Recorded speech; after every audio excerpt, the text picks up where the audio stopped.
اللہ نے ان لوگوں کا قول سن لیا ہے جو کہتے ہیں کہ اللہ فقیر ہے اور ہم مالدار ہیں۔ یہ جو کچھ کہتے ہیں ہم اس کو لکھ لیں گے، اور پیغمبروں کو جو یہ ناحق قتل کرتے رہے ہیں اس کو بھی قلم بند کر رکھیں گے، اور قیامت کے روز کہیں گے کہ سخت جلن والی آگ کے عذاب کے مزے چکھتے رہو۔ یہ ان کاموں کی سزا ہے جو تمہارے ہاتھ آگے بھیجتے رہے ہیں،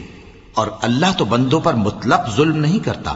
جو لوگ کہتے ہیں کہ اللہ نے ہمیں حکم بھیجا کہ جب تک کوئی پیغمبر ہمارے پاس ایسی نیاز لے کر نہ آئے جس کو آگ آ کر کھا جائے تب تک ہم اس پر ایمان نہ لائیں گے، اے پیغمبر ان سے کہہ دو کہ مجھ سے پہلے کئی پیغمبر تمہارے پاس کھلی ہوئی نشانیاں لے کر آئے اور وہ معجزہ بھی لائے جو تم کہتے ہو، تو اگر سچے ہو تو تم نے ان کو کیوں قتل کیا؟ پھر اگر یہ لوگ تم کو جھٹلا رہے ہیں تو تم سے پہلے بہت سے پیغمبر کھلی ہوئی نشانیاں اور صحیفے اور روشن کتابیں لے کر آ چکے ہیں کہ ان کو بھی جھٹلایا گیا تھا۔